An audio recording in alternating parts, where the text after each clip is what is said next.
Homeopathic doctors point কর্তৃক আয়োজিত উন্মুক্ত ক্লাস। আজকের ক্লাসের আলোচ্য বিষয় comparative study of important follicular remedies part 24। এই বিষয়ে আলোচনা করার জন্য যে আল্লাহ রাব্বুল আলামিন আমাকে আপনাদের সাথে যুক্ত হওয়ার তৌফিক দান করেছেন, সেই মহান রাজা রাজাধিরাজ মহান আল্লাহ রাব্বুল আলামিনের নিকট শুকরিয়া আদায় করি। সকলে বলি আলহামদুলিল্লাহ। সাথে সাথে স্মরণ করি মানবতার মুক্তির দিশারি হযরত মুহাম্মদ সাল্লাল্লাহু আলাইহি সাল্লামকে, এবং আরো স্মরণ করি মুহাত্তাসিমুল আলিমিনকে। এবং উন্মুক্ত ক্লাসে গুড মর্নিং ক্লাস, উন্মুক্ত ক্লাসে আজকে গুড মর্নিং ক্লাসে যারা যুক্ত হয়েছেন, তো সকলকেই সকালের শুভেচ্ছা জানাচ্ছি এবং হৃদয়ের গভীর থেকে সালাম জানাই, আসসালামু আলাইকুম ওয়া রাহমাতুল্লাহ। আশা করি আপনারা সকলে ভালো আছেন, আল্লাহর অশেষ কৃপায় আলহামদুলিল্লাহ আমিও একদম ভালো আছি। তো আমরা ইতিপূর্বে অলরেডি 23টি পর্ব শেষ করেছি, যে সমস্ত পলিক্রেস্ট রেমেডি আছে। আজকে আমরা হিপারসালফ এবং নাইট্রিক অ্যাসিডের কম্পারেটিভ ডিসকাশন করব। তো আমরা সর্বপ্রথম যেটা তুলে ধরতে চাই সেটা হলো যে এই মেডিসিনের সোর্স এবং প্রভাব। হিপারসালফ এবং অ্যাসিড নাইট্রিকের সোর্স এবং প্রভাব। তো হিপারসালফ এটা মুহাত্তাসিমুল হ্যানিম্যান, এটা নাইট্রিক অ্যাসিডও মুহাত্তাসিমুল হ্যানিম্যান প্রুভিং করেছেন। তো নাইট্রিক অ্যাসিড এটা potassium nitrate with sulphuric acid, এটা হোমিওপ্যাথিক ফার্মাকোপি অনুযায়ী এটা প্রস্তুত করা হয়েছে, অর্থাৎ এটা মিনারেল কিংডম থেকে। এক কথায় বলা যায় মানে স্ট্রং করোসিভ যে মিনারেল, এখান থেকে আমরা নাইট্রিক অ্যাসিডের উৎস জানতে পারি, সোর্স জানতে পারি। হিপারসালফোকেমিক্যাল, তো সেখানে আমরা যেটা দেখি যে ক্যালসিয়াম কার্বনেট এবং সালফার দুটার সমন্বয়ে এই গভীর ক্রিয়াশীল মেডিসিন দুটি মুহাত্তাসিমুল হ্যানিম্যান প্রুভিং করেছেন। যখন প্রুভার এই সমস্ত গভীর ক্রিয়াশীল রেমেডি প্রুভিং করেছেন, প্রুভারদের মধ্যে কি কি লক্ষণ তৈরি হয়েছিল, আসলে কোন পজিশনের ভিত্তিতে আমরা এই দুই রেমেডিকে চিন্তা করতে পারি। তো কজেশনাল ফ্যাক্টরস খুব important, elements from or causational factors. এখন আমরা অ্যালফাবেটিক্যালি কজেশনাল ফ্যাক্টরস হিপারসালফের এবং নাইট্রিক অ্যাসিডের এগুলো তুলে ধরতে চাই। তো আমরা যদি দেখি যে অ্যালফাবেটিক্যাল এই থেকে একেবারে জেড পর্যন্ত, এই যে অ্যাঙ্গার, বি থেকে ব্রুইজ অথবা ব্লোজ, আঘাত লাগা, ইনজুরি হওয়া, সি থেকে চিলি আর কোল্ড, ডি থেকে ডেপ্রিভিয়েশন, ই থেকে ইমোশনাল কজ, এফ থেকে ফ্রাইট, জি থেকে গ্ল্যান্ডুলার অ্যাফেকশনস, এইচ থেকে হিউমিলিয়েশন অথবা ইনসাল্টস, আই থেকে ইনজুরি, জে থেকে জেলাসি, কে থেকে কিচিং, এল থেকে loss of vital fluids, M থেকে অ্যাবিউজ অফ মার্কারি, এম থেকে মেডিসিনাল অ্যাবিউজ, এন থেকে নাইট ওয়াচিং, ও থেকে অনানিজম, অনানিজম মিন্স মাস্টারবেশন, হস্তমৈথুন, পি থেকে পয়জনিং আর ট্রান্সফরমেশন, কিউ থেকে কোয়ারেলসাম ডিসপোজিশন, আর থেকে রুডনেস আর রিপ্রোসেস, এস থেকে suppression of discharge, suppression of suppuration, T থেকে টোবাকো আর অ্যালকোহল, ইউ থেকে আলসারেশন, ভি থেকে ভ্যাকসিনেশন, ডাব্লিউ থেকে ওনস, আই থেকে ইয়ার্ডিং ডিসপোজিশন। তো আমরা অ্যালফাবেটিক্যালি যদি একটু মনে রাখার চেষ্টা করি যে এ থেকে কি বি থেকে কি, তাহলে মনে রাখার জন্য সহজ হবে। তো আমরা অ্যাঙ্গার, তো অ্যাঙ্গার তো এটা জেনারেল কথা। অ্যাঙ্গার কি? এটা জেনারেল কথা। এখন হিপার সালফারের রাগ কেমন, অ্যাসিড নাইট্রিকের রাগ কেমন? হিপার সালফো রাগান্বিত হয়, নাইট্রিক অ্যাসিডও রাগান্বিত হয়। অ্যানোয়েন্স অর অ্যাঙ্গার, বিরক্তি ফিল করতে থাকে। হিপার সালফোরিকদের মধ্যে সেন্সিটিভিটি কি থাকে? সেন্সিটিভিটি খুব বেশি থাকে, over sensitive. Ailments from slightest vexation, ailments from quarrel, ailments from contradiction, তাকে যদি প্রতিবাদ করা হয়, প্রতিরোধ করা হয়, তার সাথে গন্ডগোল করা হয় এবং সামান্য বিরক্তিতেই দেখবেন যে অসুস্থ হয়ে পড়তেছে, এত বেশি সেন্সিটিভ থাকে। তাহলে এটা আমরা হিপার সালফেট রোগীদের ক্ষেত্রে দেখি। আর নাইট্রিক অ্যাসিড রোগীদের ক্ষেত্রে উভয় মেডিসিনই কিন্তু সিমিলেটিক মেডিসিন। নাইট্রিক অ্যাসিডের ক্ষেত্রে দেখবেন লং লাস্টিং গ্রিফ থাকে, bad effects of long lasting grief with anger, specially with revengeful thoughts. দেখবেন নাইট্রিক অ্যাসিড রোগী কিন্তু প্রতিশোধ পরায়ণ হয়। কি হয়? প্রতিশোধ পরায়ণ হয়। এরা কাউকে ক্ষমা করতে পারে না।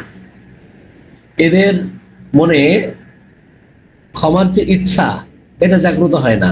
দেখবেন যে কোন মানুষ আজ থেকে 10 বছর আগে অপরাধ করছে, 20 বছর আগে অপরাধ করছে, এটা সে মনে রাখে এবং প্রতিশোধ পরায়ণ হয়, প্রতিশোধ নিয়েই ছাড়ে। একটা মাত্র মেডিসিন পাবেন, সেটা হলো নাইট্রিক অ্যাসিড।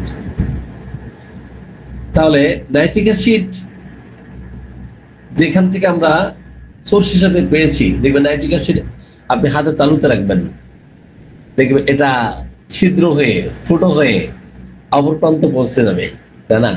অনুরূপ ভাবে নাইট্রিক অ্যাসিডের মধ্যে যদি মানসিক ক্ষত থাকে, তার ক্ষোভ থাকে, তার রাগ থাকে, বিরক্তি থাকে, এতটাই সে রিভেঞ্জফুল হয়ে যায়, এতটাই সে ম্যালিশিয়াস থাকে যে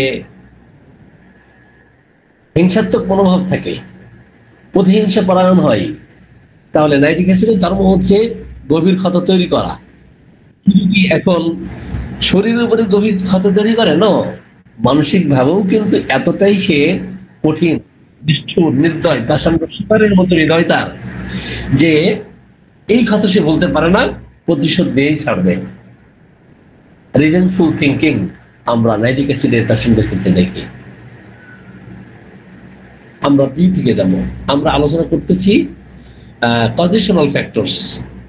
আমরা যখন কারণ জানতে পারবো যে কি কারণে অসুস্থ হচ্ছে, তখন কিন্তু 80% আপনি মেডিসিন সামনে নিয়ে আসতে পারবেন, 80% মেডিসিন সিলেকশন হয়ে যাবে। এই জন্য মুআত্তাসিম হেলম্যান 55 নম্বর সূত্রে এখানে ফান্ডামেন্টাল অ্যান্ড এক্সাইটিং কজ যেটা আছে, মেইনটেনিং যে কজ আছে, অর্গাননের 55 নম্বর সূত্রে এটা ব্যাপক বিস্তারিত আলোচনা করেছেন। এই জন্য মেইনটেনিং কজ আর এক্সাইটিং কজ আর ফান্ডামেন্টাল কজ এগুলো কিন্তু জানতে হয়।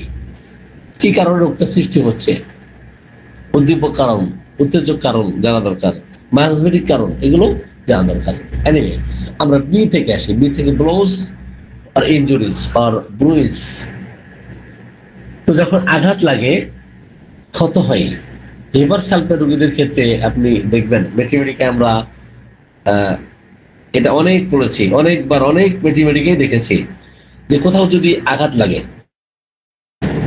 সামান্য আঘাত লাগে, তো সামান্য আঘাত লাগলেই সেখানে কি হয়, সাপুরেশন হওয়ার একটা টেন্ডেন্সি দেখা দেয়, বারবার ফোড়া হওয়ার প্রবণতা থাকে এবং সেখানে পুজ দেখা দেয়, গাঢ় পুজ দেখা দেয়।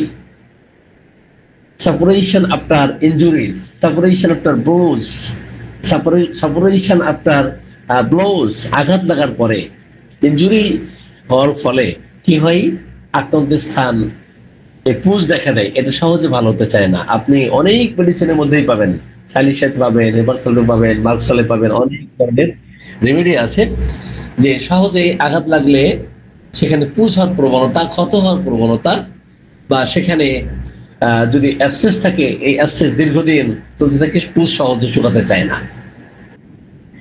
আমরা যখন সাইলিশিয়া এপারসালফের কম্পারেটিভ ডিসকাশন করেছি যে সাইলিশিয়ার এপারসাল ফলো করে সাইলিশিয়াকে, আর সাইলিশিয়া ফলো করে এপারসালফ, একে অপরের অনুপূরক পরিপূরক মেডিসিন হিসাবে আমরা দেখি।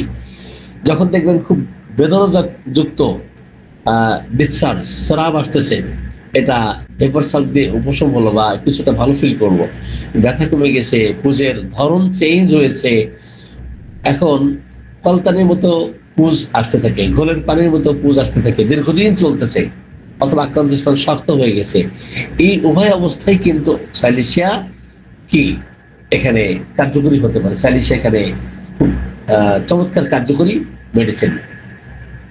তাহলে আমরা দেখি যে কোথাও আঘাত লাগলে যদি পুজ হওয়ার প্রবণতা থাকে, টেন্ডেন্সি টু সাফোরেট, আঘাত লাগলে যদি পুজ হওয়ার প্রবণতা থাকে, সেখানে আমরা অন্তত এই রেমেডিগুলোর কথা চিন্তা করব। আর অ্যাসিডনেটিকের রোগীদের মধ্যে আমরা দেখি যে কোথাও আলসারেশন হলে, ক্ষত হলে, যেমন কোথাও আসিল হলে, যেমন আমাদের এখানে রিয়াজউদ্দিন ভাই আছেন, উনি ভোলা থেকে যুক্ত হয়েছেন, তো ওনার স্তনের যে গ্রেপল আছে, এখানে একটা আসিল আছে, তো কাপড়ে একটু টাচ লাগলেই সেখান থেকে অনেক পরিমাণে ব্লিডিং হতে থাকে, এক্সেসিভ ব্লিডিং হতে থাকে, সেখানে আলসারেশন আছে, সহজেই ব্লিডিং হয়, ইজিলি ব্লিডিং হয়। এটা কিন্তু আমরা অ্যাসিডাইটিকের ক্ষেত্রে দেখি। একটা মাত্র মেডিসিন, আসিল থেকে রক্তস্রাব হয় খুব সহজে, অনলি একটাই রেমেডি আছে, সেটা কি নাইট্রিক অ্যাসিড। তো আলসারেশন হবে এবং সহজেই রক্তস্রাব হওয়ার প্রবণতা সেটা থাকবে, এবং আঘাত লাগার পরে আক্রান্ত স্থান যদি শক্ত হয়ে যায়, ulceration, bleeding, and inflammation after trauma, tendency to fissure, তাহলে আঘাত লাগলে ফিশার হওয়ার প্রবণতা, ক্ষত হয়ে যাওয়ার প্রবণতা, এটা আমরা নাইট্রিক অ্যাসিডে দেখি। আর আঘাত লাগলে পুজ হয়ে যাওয়ার প্রবণতা অথবা ফোড়া হওয়ার প্রবণতা আমরা হিপারসালফের রোগীদের মধ্যে দেখি। তাহলে এই পার্থক্যগুলো জানতে পারলেই যে আঘাত লেগেছে বাট সেখানে ক্ষত হয়েছে এবং সহজেই রক্তস্রাব আসতেছে, আক্রান্ত স্থান আঘাত লাগার পরে শক্ত হয়ে গেছে, অথবা টেন্ডেন্সি হওয়ার যে প্রবণতা এটা দেখা দিয়েছে, সেই ক্ষেত্রে আমরা নাইট্রিক অ্যাসিডের কথা চিন্তা করবো। আমরা সি থেকে আসবো। শীতে কোল্ড, শীতে চিলি, এক্সপোজার টু কোল্ড, হিপারসালফের রোগীও শীতকাতর এবং নাইট্রিক অ্যাসিডের রোগীও শীতকাতর, একে অপরের কিন্তু অনুপ্রয়োগ পরিপূরক, একটার পরে আরেকটা খুব চমৎকার কার্যকরী। আমরা দীর্ঘদিন যারা প্র্যাকটিস করি, এই দুইটা রেমেডির যে এত চমৎকার রিলেশনশিপ আছে, যারা প্র্যাকটিস করতেছি, অসংখ্য পেশেন্ট ভালো করতে সক্ষম হয়েছে, যে হিপারসালফ দিয়েছি এটা কমপ্লিটলি কিওর হচ্ছে না, তারপরে নাইট্রিক অ্যাসিড দেওয়াতে রোগী কমপ্লিট কিওর হয়েছে, এবং অসংখ্য কেস আছে।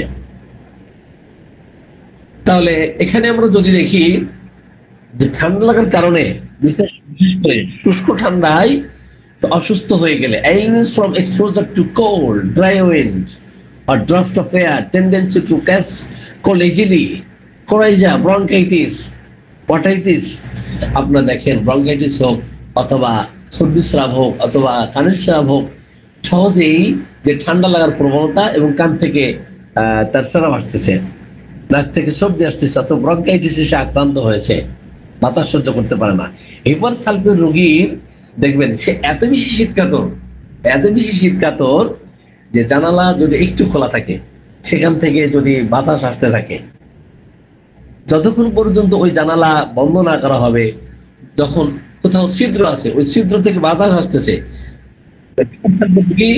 এই সামান্য বাতাসের ঝাপটাও সে সহ্য করতে পারবে না, এতটাই সে শীতকাতর থাকে, ঠান্ডা একেবারেই সে নিতে পারে না, সবসময়ের জন্য একটা আবরণ চাই, কিন্তু শীতার্থক।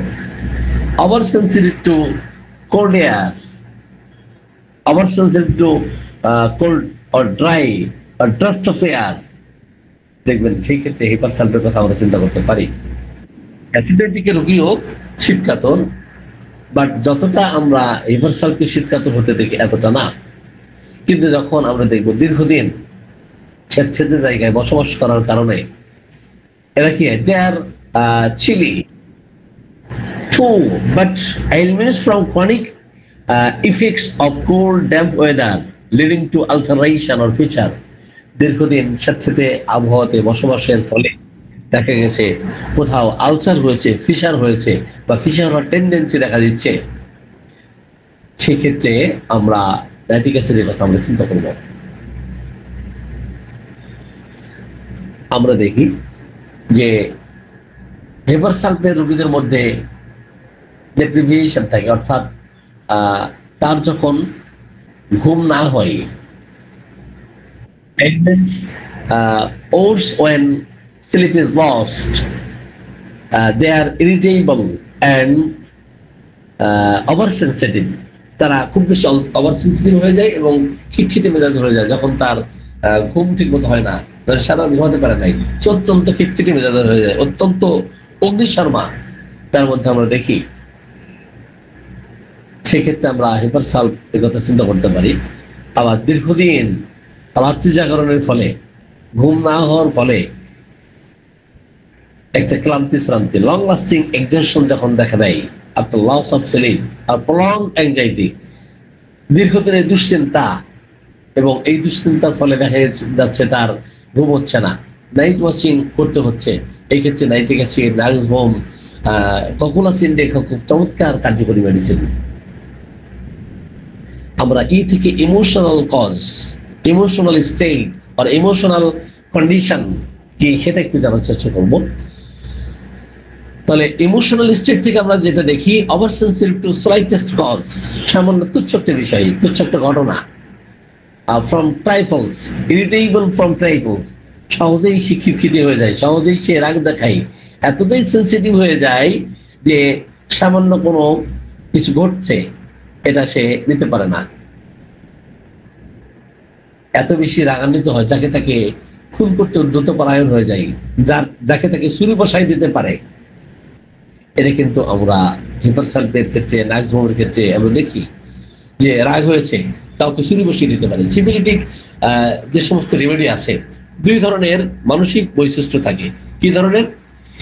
এক ধরনের সিফিলিটিক পেশেন্টদের ক্ষেত্রে আমরা দেখব যে তারা নিজেকে শেষ করে দিবে, যেমন অরমেট, সে কাউকে হয়তো আঘাত করতেছে না, নিজের ব্লেমটা নিজের উপরে নিচ্ছে, এই ব্লেমটা নিজের উপর নিয়ে যে আমি হয়তো দায়িত্ব যথাযথভাবে পালন করতে পারতেছে না, আমি এই সংসারে বোঝা হয়ে গেছি, তো এই কারণে সে আত্মহত্যা করতে চাই, সে নিজেকে শেষ করে দিতে চাই।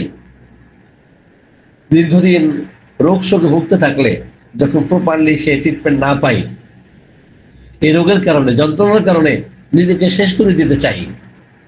তো এক একজন পেশেন্ট এক একভাবে নিজের জীবনকে শেষ করে দিতে চাই। কেউ দেখবেন যে উঁচু থেকে লাফ দিচ্ছে, ঝাঁপ দিচ্ছে, জানালা থেকে ঝাঁপ দিচ্ছে, কেউ বাসের ছাদ থেকে ঝাঁপ দিচ্ছে, ট্রেনের ছাদ থেকে ঝাঁপ দিচ্ছে, অথবা ট্রেনের চাকার নিচে মাথা দিচ্ছে, অথবা কেউ আপনার ছুরি দিয়ে নিজেকে আঘাত করতেছে, অথবা কারো কাছে পিস্তল থাকলে, অনেক মানুষ দেখবেন যারা লাইসেন্সধারী, যাদের অর্থাৎ পিস্তল আছে, তো এরা নিজেকে শেষ করে দেয়। আমরা নায়ক রেয়াজের শ্বশুরকে দেখেছি, তাই না?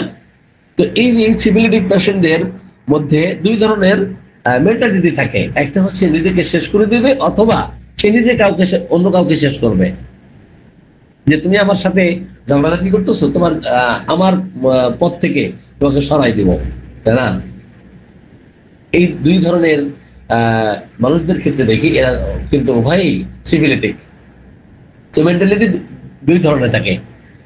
তো যখন এই ধরনের মানসিক ভারসাম্যহীনতা দেখা দিবে, যখন রাগান্বিত হয়ে খিটখিটে মেজাজ থাকবে, রাগান্বিত হয়ে অগ্নিশর্মা হয়ে কাউকে খুন করতে চাইবে, ছুরি দিয়ে আগুন ধরিয়ে দিতে চাইবে, একটা ডিস্ট্রাকটিভ টেন্ডেন্সি আমরা হেপার সালফেট রোগীদের ক্ষেত্রে দেখি। সেক্ষেত্রে আমরা হেপার সালফের কথা আমরা চিন্তা করবো। দীর্ঘদিন ঘুম না হওয়ার ফলে এবং ক্লান্ত শ্রান্ত হয়েছে, লং লাস্টিং এক্সজস্টন দেখা দিচ্ছে, আফটার লস অফ স্লিপ আর প্রলং অ্যাংজাইটি, দীর্ঘদিনের দুশ্চিন্তা, এটাও কিন্তু আমরা নাইট্রিক অ্যাসিডের ক্ষেত্রে আমরা চিন্তা করতে পারি।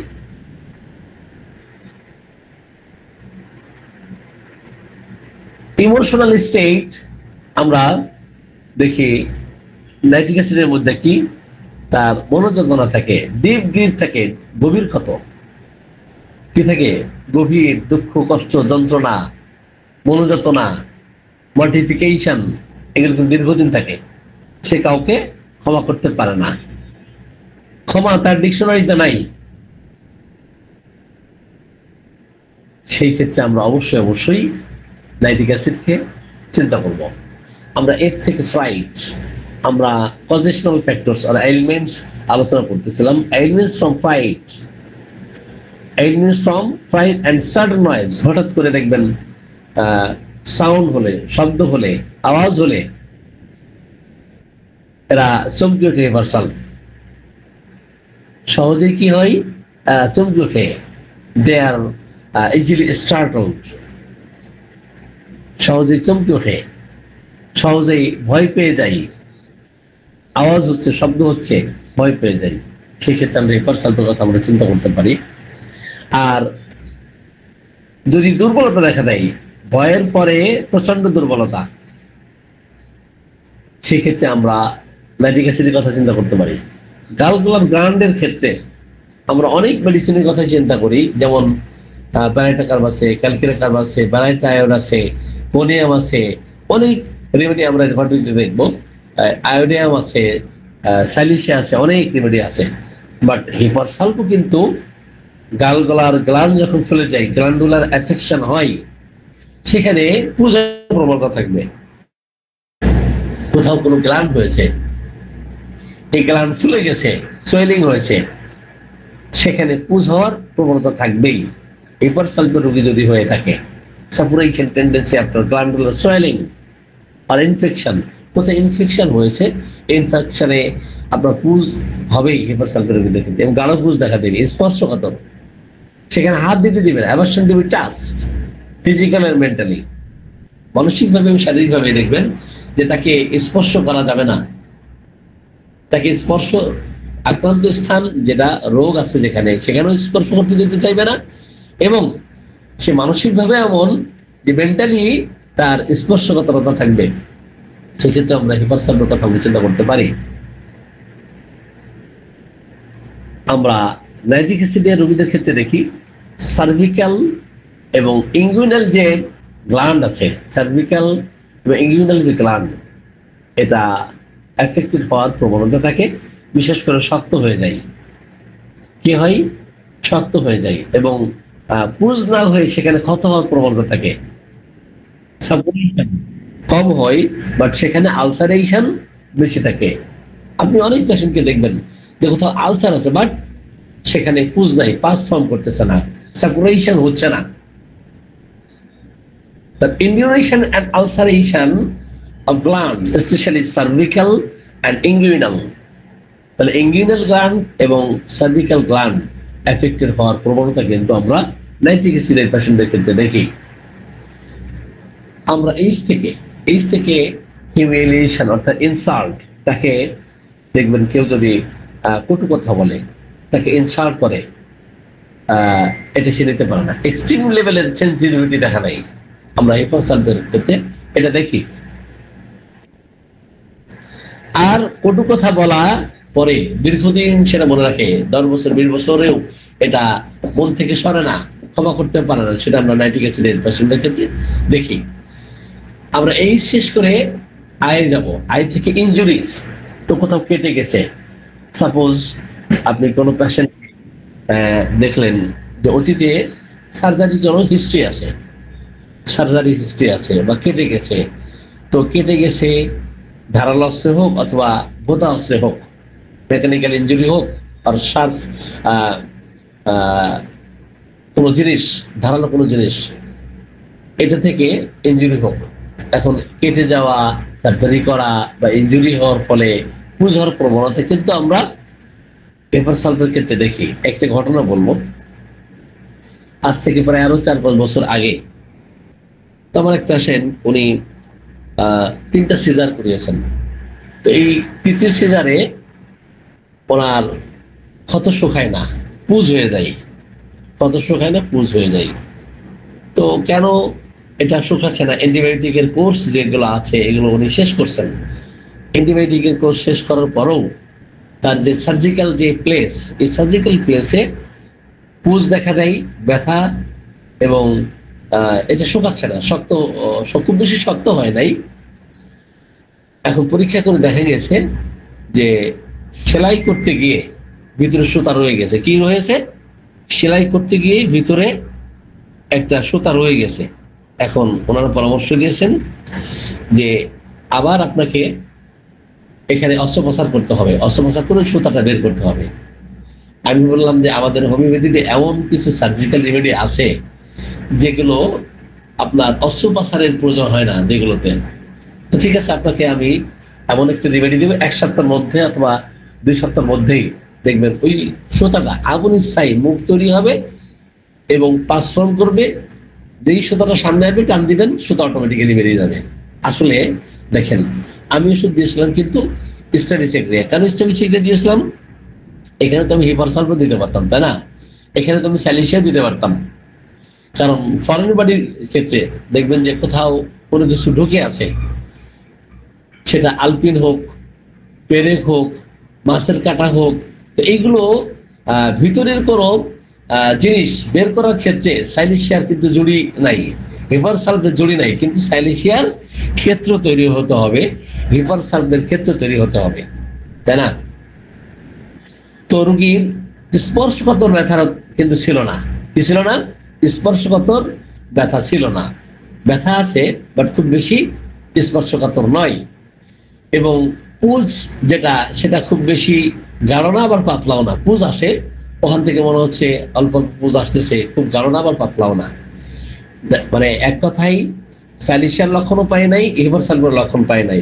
তো আমি কজেশনাল ফ্যাক্টরস কি দেখেছি যে ওখানে ধারালো অস্ত্রোপচার করা হয়েছে। ধারালো অস্ত্র দিয়ে বাচ্চা যখন মানে নর্মালে না হয়, তখন সিজার করতে গিয়ে এই যে ধারালো অস্ত্র ব্যবহার করা হচ্ছে।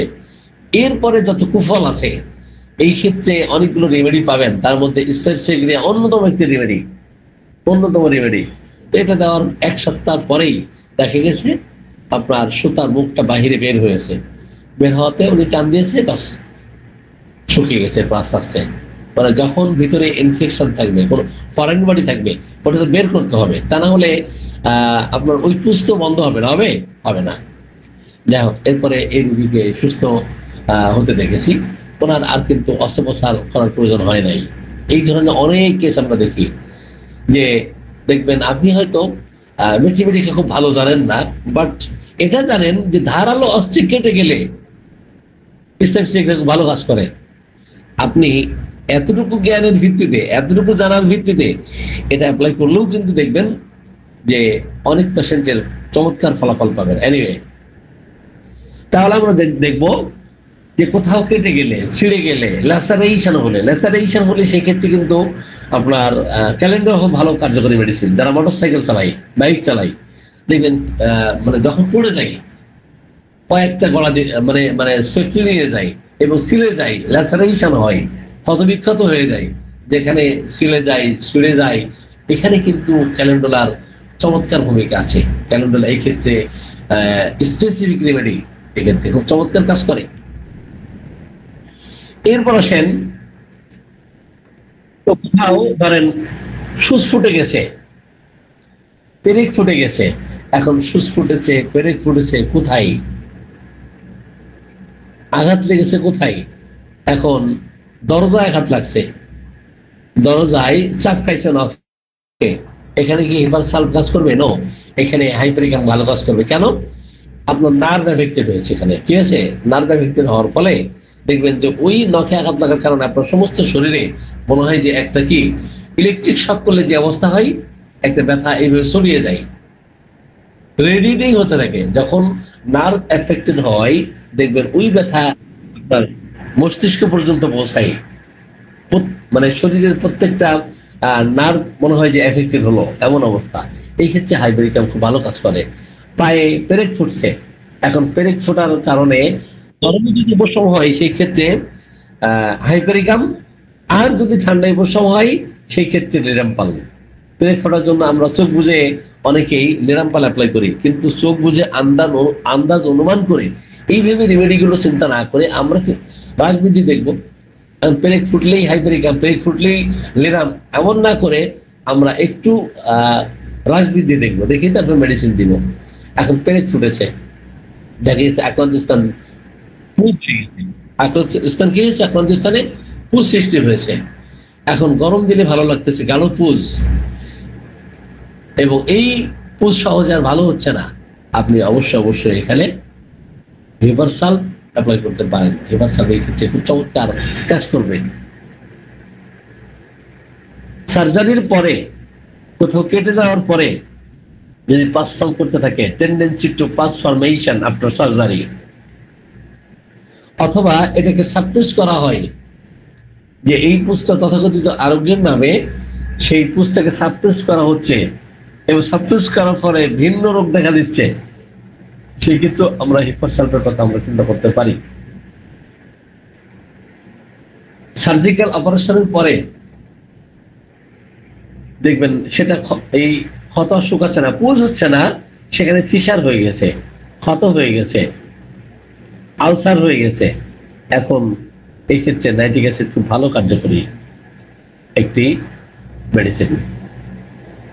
আমরা যে থেকে যাব অ্যালফাবেটিক্যালি, যে থেকে জেলা আছি, যারা ঈর্ষাপরায়ণ হয়, দেখবেন হিপারসালফের রোগী এরা অত্যন্ত ঈর্ষাপরায়ণ হয়, এরা তাদের মধ্যে ভায়োলেন্স কাজ করতে থাকে, প্রচন্ডতা, হিংস্রতা। সিফিলিটিক পেশেন্ট, আমি দুই ধরনের পেশেন্টের কথা উল্লেখ করেছি, দুই ধরনের রোগীদের কথা বলেছি। এক ধরনের তারা হলো নিজেদেরকে শেষ করে দিবে, আত্মহত্যা করবে, গলায় দড়ি দিবে, তাই না, নিজেকে শেষ করে দিবে। আবার কিছু পেশেন্ট, বিশেষ করে হিপারসালফের রোগী, এরা প্রচন্ড ক্ষিপ্র প্রকৃতির হয়, প্রচন্ডতা, উগ্রতা খুব বেশি থাকে, এরা যাকে তাকে খুন করতে দ্বিধা করবে না। আর নাইট্রিক অ্যাসিড রাগটাকে চাপা রাখবে, কি করবে, চাপা রাখবে, পুষতে থাকবে, এবং রিভেঞ্জফুল ডিসপোজিশন, তার প্রতিশোধ প্রবণতা তার মধ্যে কাজ করতে থাকবে। অ্যাঙ্গার কি করবে, সাপ্রেস করবে, পুষতে থাকবে, প্রতিশোধ পরায়ণ হয়ে যাবে, তাকে ক্ষমা করতে পারবে না। এমন অবস্থায় আমরা নাইট্রিক অ্যাসিডের কথা আমরা চিন্তা করব। আমরা কে থেকে কিসিং অর ইন্টিমেসি, দেখবেন অনেক পেশেন্ট, বিশেষ করে পানসিটিলা রোগী যারা, দেখবেন ছোট ছোট বাচ্চাদেরকে কোলে নিয়ে মুখে চোমা দেয়, তাই না, চলে চোমা দেয়, কিস করতে থাকে। কেন? তাদেরকে ভালোবাসে, এরা অত্যন্ত আবেগপ্রবণ হয়, তাই না। কিন্তু হিপারসালফের রোগীদের ক্ষেত্রে আমরা যখন দেখব যে গনোরিয়ার যে স্রাব, এটা চাপা পড়ার পরে তার অসুস্থতা দেখা দিচ্ছে, এবং সাইকোটিক একটা ট্রেন্ডস তৈরি হচ্ছে, সেক্ষেত্রে আমরা হিপারসালফের কথা আমরা চিন্তা করতে পারবো। আবার যখন গনোরিয়া চাপা পড়ার পরে যখন সিভিলিটিক কন্ডিশন তৈরি হয়, অর্থাৎ ডিস্ট্রাকটিভ আলসারেশন দেখা দেয়, সেক্ষেত্রে আমরা নাইট্রিক অ্যাসিডের কথা চিন্তা করব। আমরা গনোরিয়া চাপা পড়লেই থোজামেডিনের কথা চিন্তা করি, কিন্তু গনোরিয়া চাপা পড়ার পরে যদি কিনা তার মধ্যে হিপারসালফের লক্ষণাবলী তৈরি হয়, এবং যে ডিসচার্জ আসতেছে প্রচন্ড বেদনাযুক্ত, এত বেশি ঘন বেদনাযুক্ত, তাকে চিৎকার করে কাঁদতে হয়, এবং স্পর্শকাতর ব্যথা, ডাক্তার সাহেব এত বেশি পুজ যাচ্ছে, আমি এটা নিতে পারতেছি না, এত বেশি ব্যথা করতেছে প্রস্রাব ত্যাগকালীন সময়ে, আমি সহ্য করতে পারতেছি না, আপনি হিপারসালফ এই ক্ষেত্রে অ্যাপ্লাই করবেন, খুব চমৎকার কাজ করবেন। আবার যখন দেখব যে গনোরিয়া চাপা পড়ার পরে অসুস্থতা, ailments from suppression of gonorrhea, suppression of syphilis, তো এই সিফিলিসের চাপা দেওয়া, গনোরিয়া চাপা দেওয়া, এবং ডিস্ট্রাকটিভ একটা আলসারেশন তৈরি হওয়া, সেই ক্ষেত্রে আপনি অবশ্যই নাইট্রিক অ্যাসিডের কথা চিন্তা করবেন। আমরা এল থেকে লস অফ ভাইটাল ফ্লুইডস, বিশেষ করে সিমেন লস হওয়া, ব্লাড লস হওয়া, যখন কেউ ম্যাস্টারবেশন করে, এক্সেসিভ সিমেন লস করে, অথবা তার রক্তস্রাব হচ্ছে, সেটা নাক থেকে হতে পারে, কান থেকে হতে পারে, প্রস্রাবদার থেকে হতে পারে, অথবা মহিলাদের যে ঋতুস্রাব এটা খুব বেশি পরিমাণে এক্সেসিভ পরিমাণে ব্লিডিং হতে থাকে, এই যে এক্সেসিভ ফ্লুইড লস হলো, লস অফ ভাইটাল ফ্লুইডস দেখা দিল, এই ক্ষেত্রেও কিন্তু আমরা নাইট্রিক অ্যাসিডের কথা চিন্তা করতে পারি এবং হিপারসালফের কথা চিন্তা করতে পারি যদি কিনা হিপারসালফের লক্ষণাবলী থাকে। ailments from loss of vital fluids, especially blood, exhaustion and frustration, যেমন ক্লান্তি শ্রান্তি অবসাদগ্রস্ততা আমরা দেখব। আর নাইট্রিক অ্যাসিডের একটু স্পর্শ করলেই দেখবেন আক্রান্ত স্থান থেকে রক্ত আসতেছে, বিশেষ করে আসিলের ক্ষেত্রে, অথবা তার যখন দীর্ঘদিন ঋতুস্রাব চলতে থাকে, সহজে বন্ধ হতে চায় না, সেক্ষেত্রে কিন্তু আমরা নাইট্রিক অ্যাসিডের কথা চিন্তা করতে পারি। আমরা এম থেকে মেডিসিনাল অ্যাবিউজ আর মার্কারি, অ্যাবিউজ অফ মার্কারি, কারণ মার্কারির অপব্যবহার জনিত কারণে আমরা সিভিলিটিক যত রেমেডি আছে এগুলোর কথা চিন্তা করতে পারি। বিশেষ করে হিপারসালফ এবং নাইট্রিক অ্যাসিড কখন আমরা চিন্তা করব, যখন অতিরিক্ত অ্যালোপ্যাথিক ওষুধ, হোমিওপ্যাথিক ওষুধ, হার্বাল ওষুধ, তো এগুলো এক্সেসিভ ইউজ করা হবে। Over sensitive to allopathic drugs, ailments after abuse of mercury with tendency to suppuration। তাহলে অতিরিক্ত অ্যালোপ্যাথিক যে সমস্ত ওষুধ আছে, হার্বাল আছে, এগুলো নিতে নিতে, এগুলো সেবন করতে করতে সে এতটাই সেন্সিটিভ হয়ে গেছে, এখন সে কোনো কিছু আর সহ্য করতে পারে না। ওষুধ দিলেই দেখবেন অ্যাগ্রাভেশন হচ্ছে, হোমিওপ্যাথিক ওষুধ দিলেও অ্যাগ্রাভেশন হচ্ছে, অ্যালোপ্যাথিক ওষুধ দিলেও অ্যাগ্রাভেশন হচ্ছে।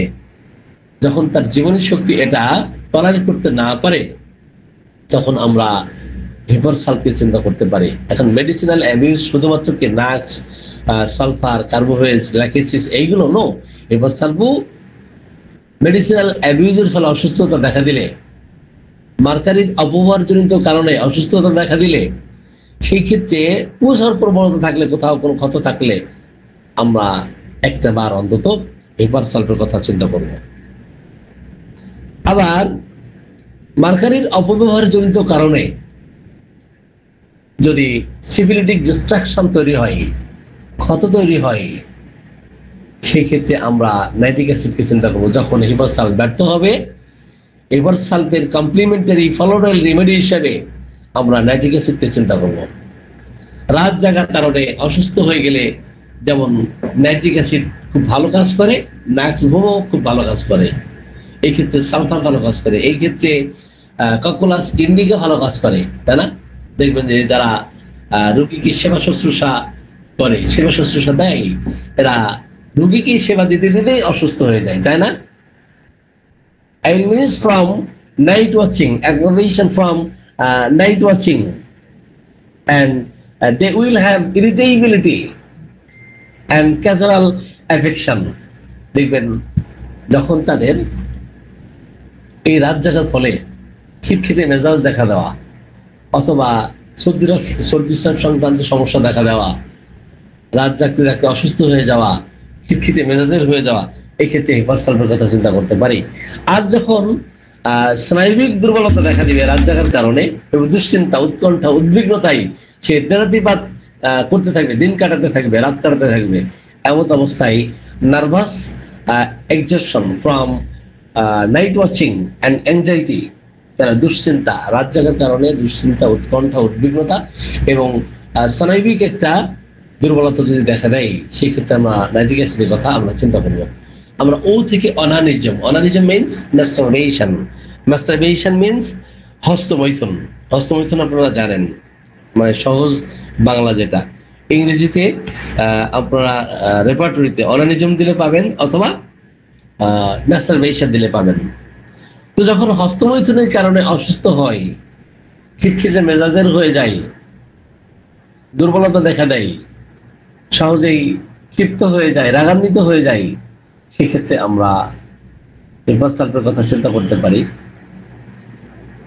আর হস্তমৈথুনের পরে যখন তার মানসিক অবস্থা সিভিলিটিক স্ট্রেস তৈরি হয়, ফ্রাস্ট্রেশন দেখা দেয়, এক্সজস্টন দেখা দেয়, clear causation, especially frustration, exhaustion, and syphilitic state after onanism, after masturbation, হস্তমৈথুনের পরে যখন দেখবেন সিভিলিটিক অবস্থা তৈরি হয়, ক্লান্তি শ্রান্তি দেখা দেয়, তাহলে আমরা সেখানেও কিন্তু নাইট্রিক অ্যাসিডের কথা আমরা চিন্তা করতে পারি। আমরা ও শেষ করে অ্যালফাবেটিক্যালি পিতে যাব। পয়জনিং, ট্রান্সফরমেশন, টেন্ডেন্সি টু সাপোরেট, পুজ হওয়ার যে প্রবণতা, এটা কিন্তু হিপার সালফেট একেবারে কি পয়েন্ট, কি নোট। এটা কি note? elements from suppression, elements from suppression of pus, elements from suppression of pus, পুজ চাপা পড়া, অথবা ভ্যাকসিনের পরে ধরেন কোথাও কোনো বাচ্চাকে আপনি ভ্যাকসিন দিতে নিয়ে গেছেন, এখন ভ্যাকসিন দেওয়ার পর অনেক বাচ্চাদের ক্ষেত্রে দেখি ক্ষত আর শুকায় না, কি হয় না, ক্ষত শুকায় না। যদি সে হিপারসাল করে হয়ে থাকে, আমরা অনেক সময় কিন্তু থ্রুজার কথা চিন্তা করি, অনেক সময় সাইলিশিয়ার কথা চিন্তা করি। এখন ভ্যাকসিনের জন্য প্রায় রেপার্টরিতে 49টির মতো রিমেডি আছে। কতগুলো? 49টির মতো রিমেডি। এর মধ্যে থ্রুজার ক্ষেত্র কখন, কখন হিপারসালফের ক্ষেত্র, কখন সাইলিশিয়ার ক্ষেত্র, কখন এন্ডিন পার্টের ক্ষেত্র, কখন সালফারের ক্ষেত্র, কখন ভ্যাকসিনিনামের ক্ষেত্র, এইগুলো কিন্তু প্রত্যেকটা রিমেডিকে স্পেসিফাই করতে হয়। আপনি যখন দেখবেন যে ভ্যাকসিন দেওয়ার পরে কি হয়েছে, আক্রান্ত স্থানে পুজ হওয়া শুরু হয়েছে কয়েকদিন পর, এরপর এত বেশি স্পর্শকাতর ব্যথা এবং গাঢ় পুজ যে সেখানে হাত দিতে দেয় না, বাচ্চাকে একটু ধরলেই সে কান্নাকাটি করতে থাকে, চিৎকার করতে থাকে এবং স্পর্শ করতে দিতে চায় না, অ্যাভারশন টু বি টাচড। সেক্ষেত্রে আপনি অবশ্যই হিপারসালফের কথা আপনি চিন্তা করবেন। এক্ষেত্রে আপনি পূজা চিন্তা না করে হিপারসাল চিন্তা করবেন। এই জন্য লক্ষণকে সবসময় প্রাধান্য দেওয়া, লক্ষণকে কি করা, প্রাধান্য দেওয়া। তাহলে আমরা জানি যে হিপারসালফের রোগীদের মধ্যে পাস ফর্ম করার একটা প্রবণতা থাকে, সাপুরেশন হওয়ার একটা টেন্ডেন্সি থাকে। আর যদি কিনা আমরা দেখি যে আলসারেশন তৈরি হয়েছে, ক্ষত তৈরি হয়েছে, লাইক গ্যাংগ্রিনের মতো। আমি কয়েকদিন আগে বলার একজন পেশেন্ট দেখেছি গ্যাংগ্রিন আক্রান্ত। আমি একটু পিকচারটা দেখাবো, পিকচার দেখাবো একটু। আলোচনার মাঝে মাঝে আমরা প্র্যাকটিক্যাল যখন কেস শেয়ার করবো তখন কিন্তু এটা স্মৃতিপটে থাকবে। আমি কেসটা একটু দেখাই। এই রোগীর পায়ের অবস্থা দেখেন,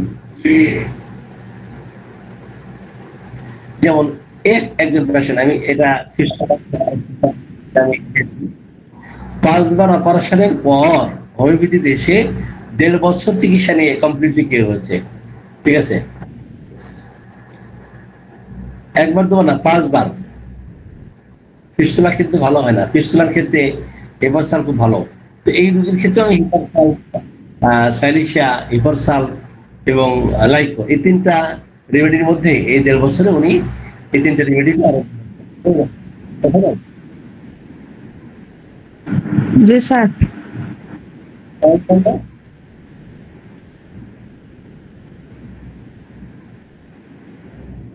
ভয়ঙ্কর না? জি স্যার, আল্লাহ মাফ করুন। আপনি কি দেখতে পাচ্ছেন? জি স্যার, দেখতে পাচ্ছি স্যার। এটা খুব ভয়ঙ্কর, তাই না?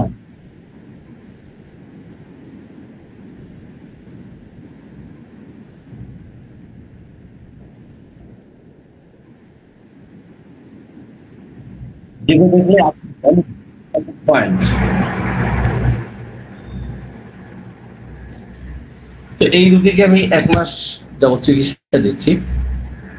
তো অনেক হিস্ট্রি নিয়ে আমি প্রথমেই তাকে মার্কসল দিয়েছি, অনেক হিস্ট্রি নিয়ে আমি মার্কসল অ্যাপ্লাই করেছি। তো আগে রাতে যন্ত্রণার কারণে ঘুমাতে পারতেন না। এটা 100% সিভিলিটি কেস। এটা কি সিভিলিটি কেস না? Civility case. এখন মার্কসল দেওয়াতে রাতে ঘুম হয়, যন্ত্রণা ব্যথা আগের তুলনায় কম, পুজ আগে যেমন আসতো তার থেকে অনেকাংশে কমে আসছে। তো এটা আরোগ্য করা কিন্তু অত্যন্ত কঠিন, খুব কমপ্লিকেটেড কেস। এনিওয়ে, আমরা কোথায় ছিলাম? আলোচনা করতেছিলাম যে হেপারসাপের কি নোটস, কি পয়েন্ট, যে ভ্যাকসিনের কারণে অথবা কোনো পয়জনিং এর ফলে দেখা গেছে পুষ সৃষ্টি হচ্ছে, এবং এই পুষ যদি চাপা পড়ে সেক্ষেত্রে ভিন্ন ভিন্ন রোগ দেখা দিচ্ছে। সেক্ষেত্রে আমরা হেপারসালফের কথা আমরা চিন্তা করতে পারি। আবার কোথাও আলসারেশন থাকলে সেটা গ্যাংগ্রিনের মতো অবস্থা তৈরি হলে, আমি যেটা দেখিয়েছি এই মাত্র আর কি, গ্যাংগ্রিন লাইক ডিস্ট্রাকটিভ স্টেট, এটা যদি তৈরি হয় আমরা নাইট্রিক অ্যাসিডের কথা চিন্তা করতে পারি। নাইট্রিক অ্যাসিড এবং মাক্সল একে অপরের অনুপূরক, আবার একে অপরের ক্রিয়ানাশক, এটা আমাদের একটু খেয়াল রাখা দরকার। আমরা কিউতে আসি, কিউতে কোয়ারেলসাম, দেখবেন হেপারসাল কিন্তু এরা গন্ডগোল করতে চাই। সমাজের কিছু মানুষ আছে দেখবেন যে অল্পতেই গন্ডগোল বাধাই দেয়, তাই না? গন্ডগোল বাঁধানোর পিছনে সাইকোটিক বুদ্ধি দেয়, আর সিভিলিটিক এই মাথা মোটা হওয়ার কারণে গন্ডগোল করে হয়তো কাউকে মাথা ফাটিয়ে দিয়েছে, তাই না? এমন আমরা দেখি কিনা সমাজের যে বাস্তব চিত্র, সাইকোটিক কুবুদ্ধি দেয়, কুপরামর্শ দেয়, আর সিভিলিটিক সেটার বাস্তবায়ন ঘটায়, ইমপ্লিমেন্টেশন করে।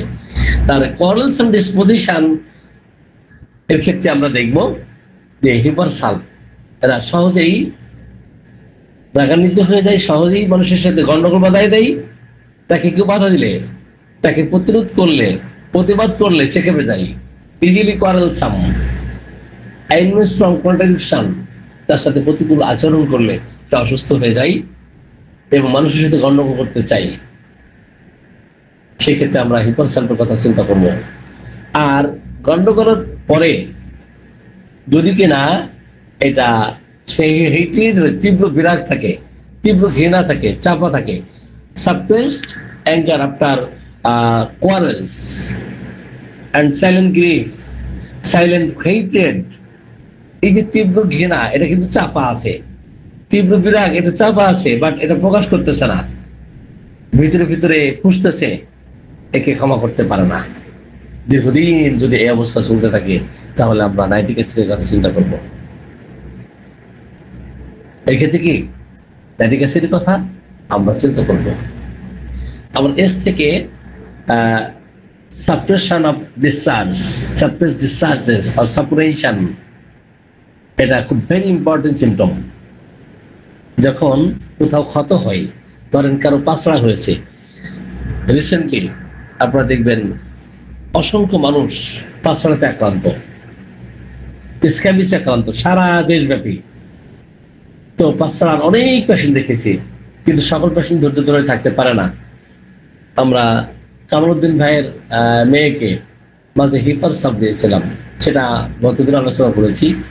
মার্কসল দেওয়ার পরে হেপারসাপ দিয়েছি, খুব চমৎকার কাজ করেছিল, খুব চমৎকার ফলাফল পেয়েছিলাম। যখন দেখবেন যে কোথাও এরাপশন হয়েছে, চুলকাতে সেখানে এরাপশন দেখা দিয়েছে, উদ্বেগ দেখা দিয়েছে, এবং সেখানে গাঢ় পুঁজ দেখা দিচ্ছে। এই গাঢ় পুঁজ চলতেছেই, এটা সহজে শুকায় না। অনেকেই ভাবি যে এর শরীর মানে পচা প্রকৃতির, এর শরীর শুকায় না। তো আসলে কিন্তু এটা এই সিফিলিটিক টেন্ডেন্সি তার মধ্যে আছে। ডিপ সিটেড ইলনেসের ক্ষেত্রে, অসুস্থতার ক্ষেত্রে এই স্রাব দীর্ঘদিন চলতে থাকলে, গালপুজ দেখা দিলে, স্পর্শগত ব্যথা হলে, যে কোনো রোগের ক্ষেত্রেই সেটা হতে পারে অ্যাবসেস, হতে পারে সেটা স্ক্যাবিস, রোগের নামে যাই হোক না কেন, তখন আমরা হেপারসালফের কথা আমরা চিন্তা করব।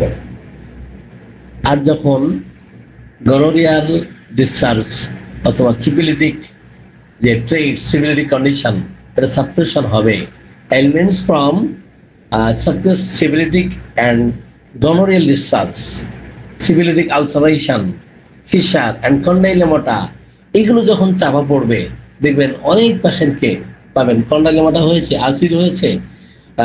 এটাকে কি করা হয়? অ্যাসিড দিয়ে, বিশেষ ধরনের অ্যাসিড দিয়ে এটাকে পুড়িয়ে দেওয়া হয়। রিসেন্টলি দেখবেন নাকে পলিপাস হয়েছে, নাকে পলিপাসকে কি করা হয়, মূলোৎপাটন করতে গিয়ে অ্যাসিড দিয়ে পড়ানো হয়। এই যে অ্যাসিড দিয়ে পড়ানো হয়, এখানে কিন্তু অনেক কবিরাজ এই অ্যাসিডে কি রোগ সৃষ্টি করতে পারে এটা কিন্তু বলতে পারে না, অথচ হোমিও ডাক্তার এই কবিরাজের ওষুধ নিয়ে বাস নাকে পলিপাস হলে বিনা অপারেশনে এটা ভালো করে দেয়। অনেকেই এইভাবে লেখে, এটা আমার লজ্জা লাগে, বুঝছেন? যে আপনি হোমিওপ্যাথি চিকিৎসক, আপনি তার ধাতুগত চিকিৎসা না দিয়ে আপনি ক্ষতি করতেছেন, অ্যাসিড দিয়ে পুড়িয়ে দিচ্ছেন, ক্যালোমেল দিয়ে, অ্যাসিড দিয়ে যখন এইগুলোকে পুড়িয়ে দেওয়া হয়, এটা আরো জটিল থেকে জটিল অবস্থা তৈরি হয়। সেই ক্ষেত্রে হতে পারে নাইট্রিক অ্যাসিড, হতে পারে হিপারসাল, অথবা অন্যান্য অনেক রেমেডি হতে পারে, মার্শাল হতে পারে, সাইলিশা হতে পারে। লক্ষণ যেদিকে যাই সেদিকে আমরা চিন্তা করবো। তাহলে এই ক্ষেত্রে আমরা এই সমস্ত রেমেডির কথা আমরা চিন্তা করতে পারি। এই জন্য খুব সতর্ক থাকতে হবে, সাবধান থাকতে হবে। আমরা এই সমস্ত পলিপাসকে কোন রকম এই অ্যাসিড দিয়ে পুড়িয়ে যেন তেন ভাবে আমরা রোগীর আরোগ্যের নামে ক্ষতির দিকে না নিয়ে যাই। এনিওয়ে,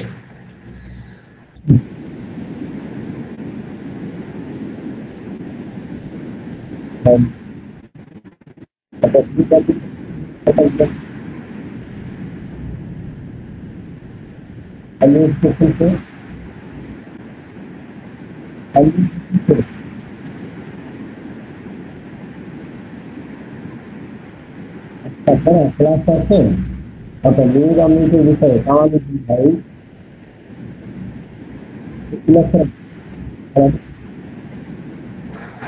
ক্লাস নেব না আপনাকে মিউট করবো বলেন?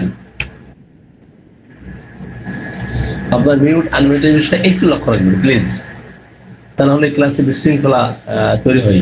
প্রয়োজনে মোবাইল 1-2 হাত দূরে রাখেন। এনিওয়ে, তাহলে আমরা আবারও সমস্যা।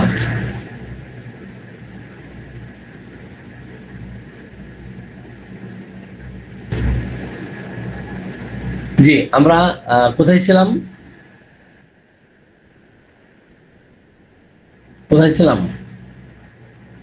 আমরা অ্যাসিড দিয়ে পোড়ালে যে ক্ষতিকর দিক তৈরি হয় সেখানে ছিলাম, হ্যাঁ?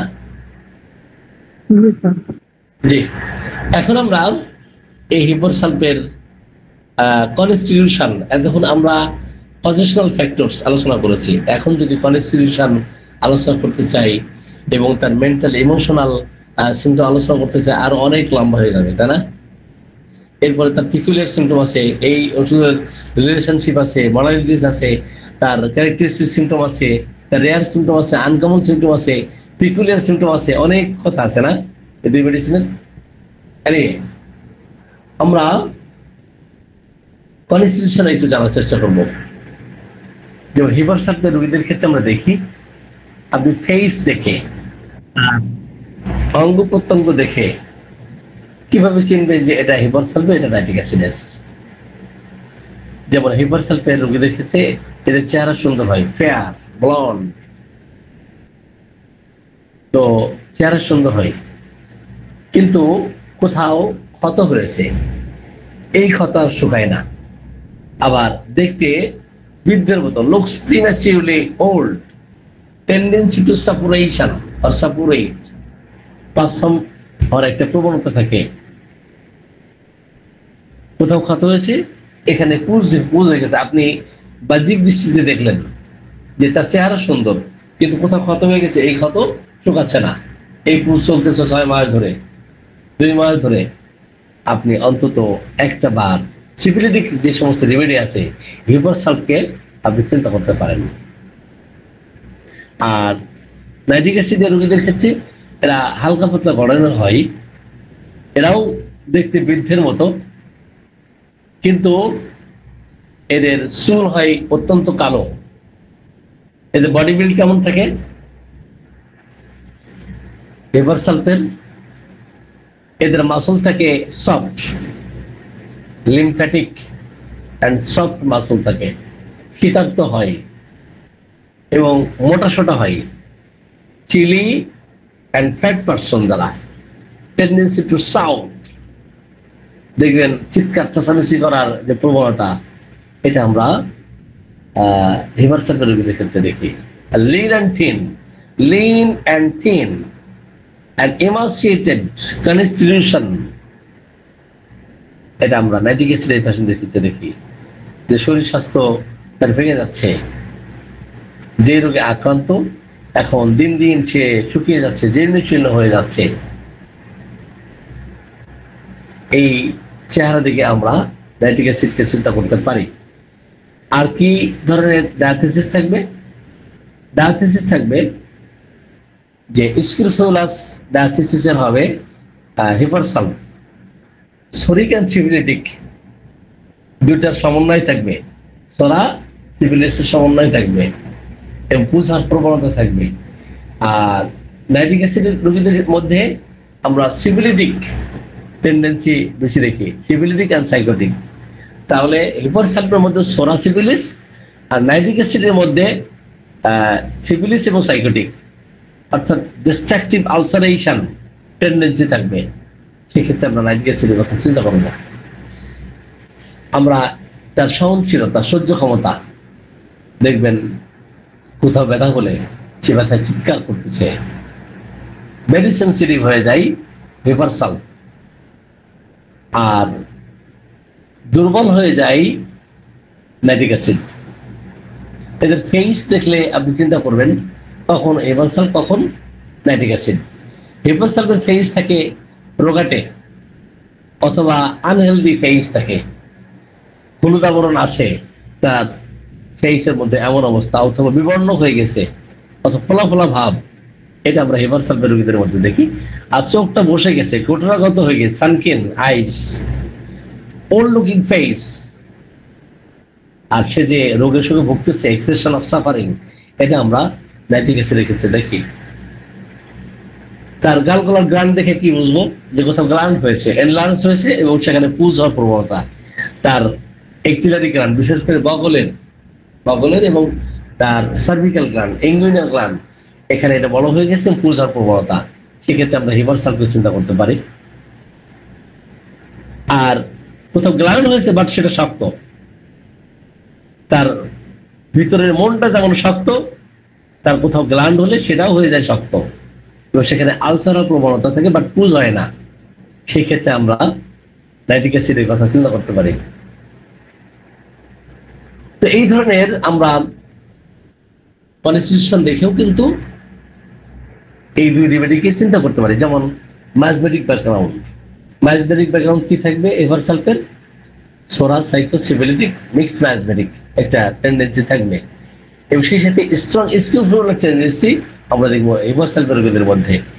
আর নাইট্রিক অ্যাসিডের রোগীদের মধ্যে কি পাবো? ম্যাজমেটিক যে প্রিডমিনেন্স, সিফিলিটিক প্রিডমিনেন্স, অর্থাৎ ডিস্ট্রাকটিভ আলসারেটিভ ডায়াথেসিস থাকবে নাইট্রিক অ্যাসিডের রোগীদের মধ্যে। থার্মাল রিলেশনশিপ দেখে, তার ভাইটালিটি দেখে, তার আলসারেটিভ টেন্ডেন্সি দেখে, তার স্কিনের পার্ট দেখে, এগুলো আমরা নাইট্রিক অ্যাসিডের হিপারসালফকে আমরা আলাদা আলাদা ভাবে চিহ্নিত করতে পারবো। এখন মেন্টাল অ্যান্ড ইমোশনাল যে সিমটম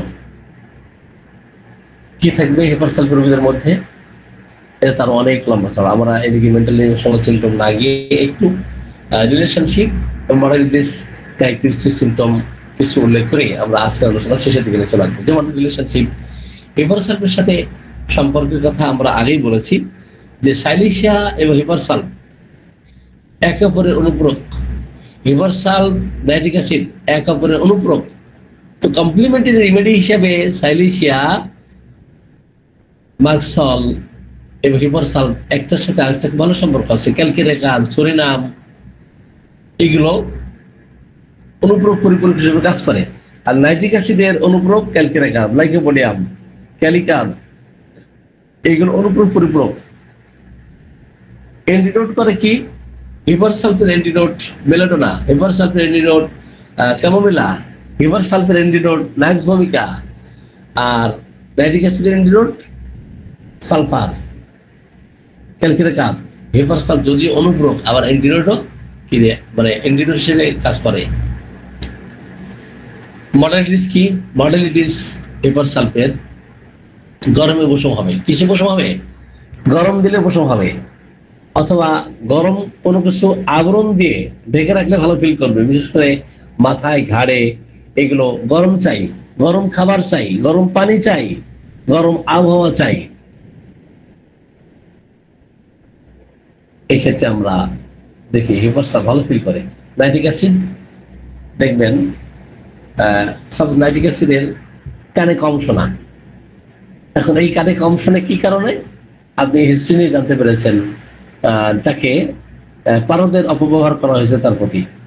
এখন পারদের অপব্যবহারের ফলে এখন কানে আর শোনে না তেমন, কিন্তু যখনই সে যানবাহনে উঠে ভালো শুনতে পাই, যখনই সে গাড়িতে উঠে, বাসে উঠে, ট্রেনে উঠে সে ভালো শুনতে পাই। এই ক্ষেত্রে কিন্তু নাইট্রিক অ্যাসিড অদ্বিতীয় মেডিসিন। আমরা উপশমের কথা বললাম। আবার আরেকটা বিষয় দেখবেন যে কিছু কিছু পেশেন্টকে প্রস্রাব ত্যাগ হয়ে গেলে, প্রস্রাব হয়ে গেলে, যেমন জেলথিমিয়ামের মাথা ব্যথা, প্রচুর প্রস্রাব হয়ে গেলে মাথা ব্যথা কমে যায়। নাইট্রিক অ্যাসিডের খাওয়ার পরে, প্রস্রাব ত্যাগ করার পরে দেখবেন যে সে ভালো ফিল করতেছে। বৃদ্ধি কিসে হেপার সালফেট এবং নাইট্রিক অ্যাসিডের? উভয় মেডিসিন কিন্তু শীতকাতর, এই জন্য ঠান্ডা বাতাসে সহ্য করতে পারে না, বাতাসের ঝাপটা সে সহ্য করতে পারে না। আনকাভারিং রাখলে, যদি শরীরটাকে অনাবৃত রাখে, তো সে এটা নিতে পারে না, সহ্য করতে পারে না। তাকে কে প্রেশার ক্রিয়েট করবে, চাপ দিবে, তাকে টাচ করবে, এটা সে সহ্য করতে পারে না। রাত আসলেই সিফিলিটিক যত কষ্ট তার বেড়ে যায়। ঠান্ডা খাবার, ঠান্ডা পানি পান করলে তার রোগ বেড়ে যায়, রাত আসলে তার রোগ বেড়ে যায়। সেটা আমরা হেপার সালফের ক্ষেত্রে দেখি। আর নাইট্রিক অ্যাসিডের টাচ করলে এবং রাত্রিকালীন সময় এর ঝাঁকি লাগলে বাড়ে। এবং আবহাওয়ার পরিবর্তনে তার রোগ বাড়ে। সেই ক্ষেত্রে আমরা নাইট্রিক অ্যাসিড চিন্তা করতে পারি। এখন characteristic symptom, peculiar symptom, rare symptom কি নাইট্রিক অ্যাসিডের? আলোচনা অনেক লম্বা হয়ে যাচ্ছে, আজকে আলোচনা আসলে না করি নাকি না, একটু ক্যারেক্টারিস্টিক এবং পেকুলিয়ার সিমটম নিবেন, আলোচনা শেষ করবো না আপনারা নিবেন?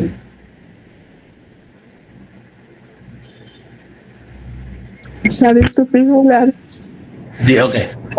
যেমন হেপার সালফেট রোগীদের মধ্যে আপনি দেখবেন যে টনসিলে তার আক্রান্ত হলে পুজ হওয়ার প্রবণতা তো থাকেই, কিন্তু ঢোক গেলা অত্যন্ত কঠিন হয়ে যায়। তো ভিতরে মনে হয় গোস ফুটা আছে, গোস ফুটে আছে, কাটি আছে, মাছের কাটা আছে, এই অনুভূতি। খুব বেশি স্পর্শকাতরতা থাকে।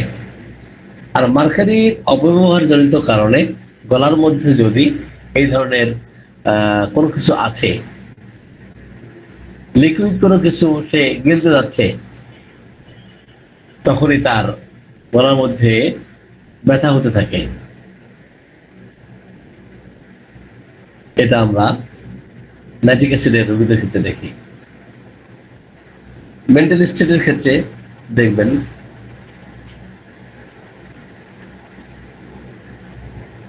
নাইট্রিক অ্যাসিডের পেশেন্ট এরা হতাশ হয়, এরা নিরাশ হয়। এরা কি হয়? হতাশ হয়, নিরাশ হয়, এবং কাউকে ক্ষমা করতে না পারা একটা মাত্র রেমেডি হিসেবে দেখবেন, সেটা নাইট্রিক অ্যাসিড।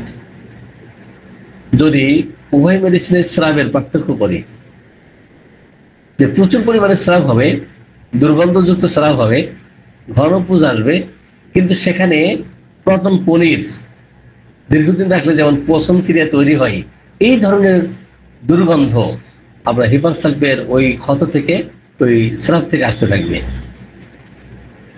সেই ক্ষেত্রে আমরা হেপার সালফের কথা চিন্তা করবো। আর নাইট্রিক অ্যাসিডের স্রাব দুর্গন্ধ, কিন্তু যেখানে লাগবে সেখানে হেজে যাবে, সেখানে জ্বলে যাবে, হাজাকার অবস্থা তৈরি হবে, ক্ষত তৈরি হবে, এবং রক্ত পচে গেলে যে অবস্থা হয় এই ধরনের দুর্গন্ধ আসতে থাকবে। এবং প্রস্রাবের যে গন্ধ, নাইট্রিক অ্যাসিডের দেখবেন ঘোড়ার প্রস্রাবের মতো দুর্গন্ধ। প্রস্রাব করছে যেখানে দেখবেন নাক জ্বলে যাচ্ছে। আপনার সন্তান বিছানায় যদি প্রস্রাব করে দেখবেন নাক জ্বলে যায়, হেজে যায়, তার প্রস্রাব যেখানে লাগে সেখানে হেজে যায়, নাক জ্বলে যায়, ঘোড়ার প্রস্রাবের মতো গন্ধ আসতে থাকে। তো ঘোড়ার প্রস্রাবের মতো গন্ধ তো আরো মেডিসিনে পাবেন, নাইট্রিক অ্যাসিডে পাবেন, বেনজোইক অ্যাসিডে পাবেন। কিন্তু প্রস্রাব ঠান্ডা, ঠান্ডা প্রস্রাব আসে, মানে যে ঠান্ডা প্রস্রাব বের হচ্ছে সেই ক্ষেত্রে নাইট্রিক অ্যাসিড, আর গরম প্রস্রাব বের হওয়ার অনুভূতি আমরা বেনজোইক অ্যাসিডে দেখি। তাহলে এই ধরনের পার্থক্য যখন আমরা দেখব, পিকুলিয়ারিটি দেখব, তার আনকমন ও রেয়ার সিমটম দেখবো, ক্যারেক্টারিস্টিক সিমটম দেখবো, তখন এই রেমেডিগুলোকে এইভাবে পার্থক্য করবো। সম্মানিত চিকিৎসকবৃন্দ, আজকে আমরা যে দুইটা রেমেডির পার্থক্য করেছি, হেপারসাল্ট এবং নাইট্রিক অ্যাসিড, এটা যদি ভালোভাবে রপ্ত করতে পারি তাহলে প্র্যাকটিস লাইফে চমৎকার প্র্যাকটিস চলবে। তো সকলকে ধন্যবাদ জানিয়ে, সকলের সুস্বাস্থ্য কামনা করে, সকলের দীর্ঘায়ু কামনা করে আজকের মতো আমি বিদায় নিচ্ছি। আসসালামু আলাইকুম ওয়া রাহমাতুল্লাহ। আর কোনো কোশ্চেন থাকলে কোশ্চেন করতে পারেন। আমাদের সাথে যুক্ত হয়েছেন, আপনাকে শাকিল আহমেদ ভাই, চলে গেছেন আপনি?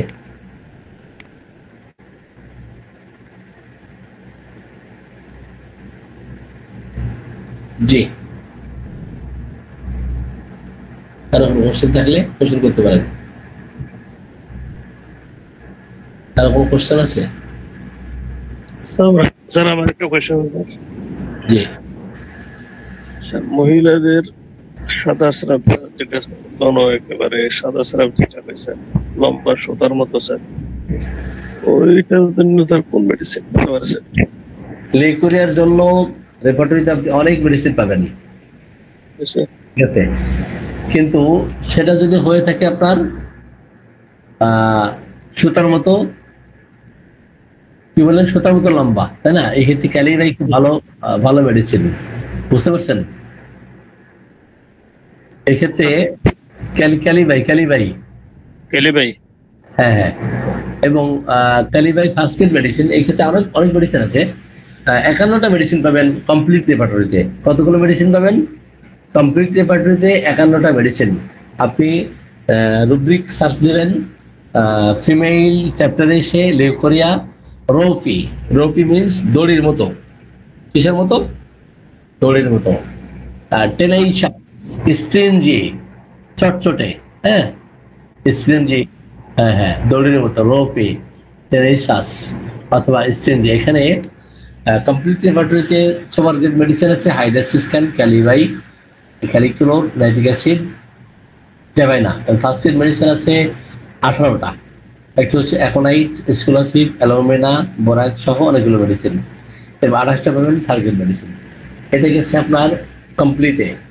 আর কেন্টে পাবেন, কেন্ট আমি বলি, আসলে রেপার্টরি জানা থাকলে আপনার এগুলো বের করা সহজ, ঠিক আছে?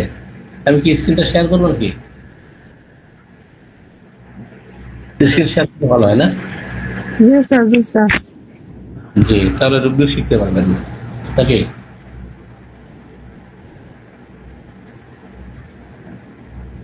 এটা কেন্ট, হ্যাঁ। আমি 4টা রেপার্টরি সাধারণত বেশি ব্যবহার করি। একটা হলো কেন্ট, মার্ফি, সিনথেসিস, কমপ্লিট। যেমন আপনি রেপার্টরি যাদের সফটওয়্যার আছে তাদের জন্য ভালো, আর সফটওয়্যার যাদের নাই তাদের জন্য তো সমস্যা।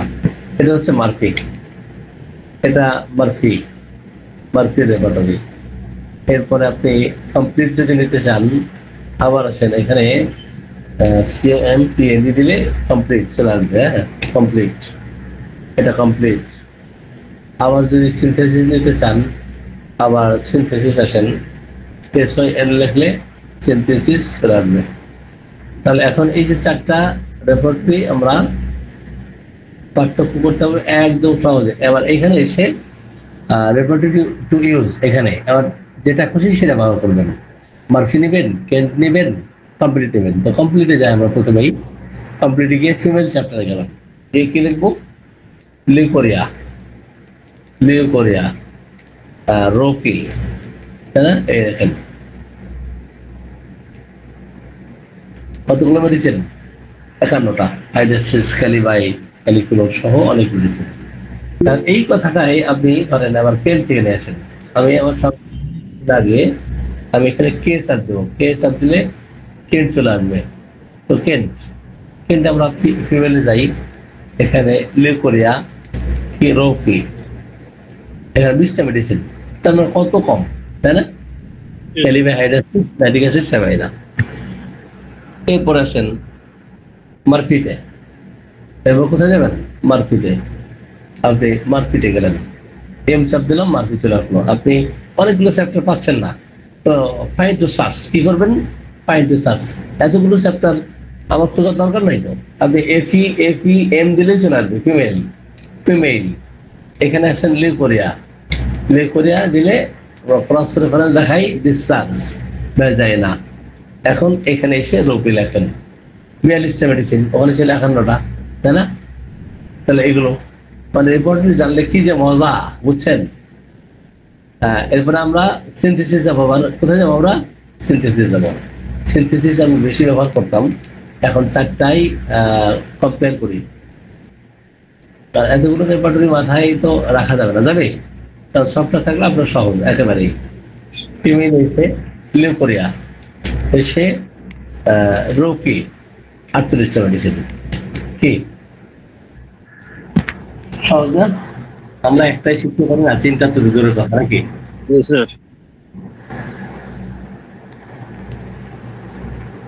জি।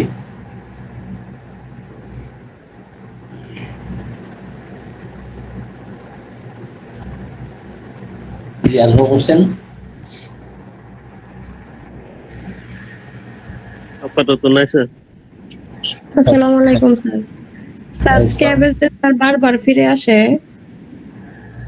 একটা হচ্ছে মেডিসিন আছে, স্ক্যাবিস বারবার ফিরে আসে, একটা হচ্ছে মেডিসিন পাবে। আচ্ছা, আমরা কমপ্লিটে একটু দেখি, সেটা হচ্ছে সরিনাম। কমপ্লিটে দেখি, কমপ্লিটে আমরা কোথায় যাব?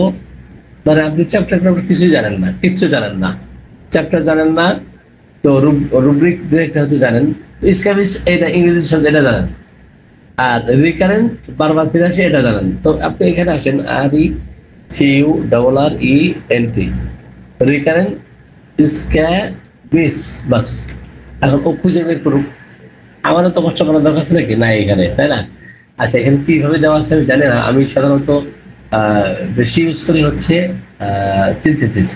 আমরা সিনথেসিস যাই, সিনথেসিস একটাই মাত্র মেডিসিন আছে, সেটা দেখি। সিনথেসিস আমরা কোথায় যাব? স্কিনে, স্ক্যাবিস, তাই না? এরাপশন স্ক্যাবিস, এরাপশন স্ক্যাবিস, রিকারেন্ট। এই দেখেন একটা মাত্র মেডিসিন, সেটা হলো সরিনাম। আচ্ছা, আমরা দেখলাম এটা। কেন্টে কি আছে? কেন্ট কেন্ট কেন্ট কেন্ট কি বলতেছে? কেন্ট বলতেছে স্কিন অয়েল, কাজ করে না।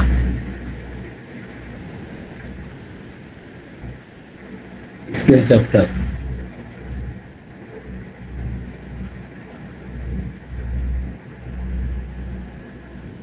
এই যে ইরাপশন স্ক্যাবিস, না? Scabies recurrent. আচ্ছা, এখানে রিকারেন্ট শব্দটা এখানে দেয় নাই, এটা জেনারেল পাওয়া যেতে পারে হয়তো বা, অথবা আমি এখান থেকে সরাসরি সার্চ দিয়ে দেখি, এখানে নাই ভাবে, ভিন্নভাবে থাকতে পারে। সিনথেসিস একটা মাত্র রেমেডি আছে, আর ইয়ে তো সম্ভবত একটা আছে, Murphy, Murphy repertory, Murphy M শব্দে মারফি, স্কিন পার্টে, আরে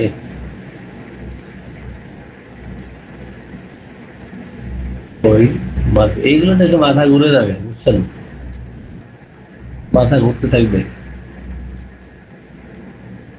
স্কিন ইরাপশন, স্ক্যাবিস, স্ক্যাবিস,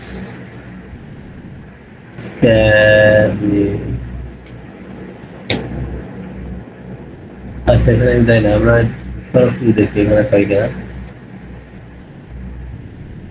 না, এখানে এগুলো দেয় না, কারণ ওখানে ভিডিও ভাবে দেওয়া আছে। ঠিক আছে, আমরা সিনথেটিক একটাই মাত্র দেখতে পাচ্ছি। জেনারেল থেকে দেখি।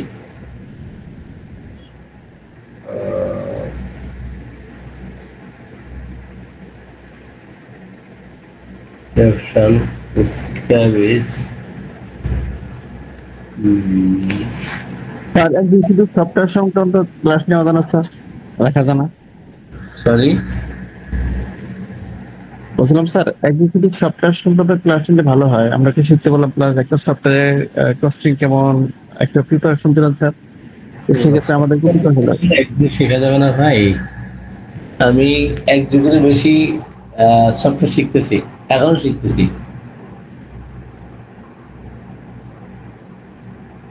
সফটওয়্যার এখনো শিখতেছি।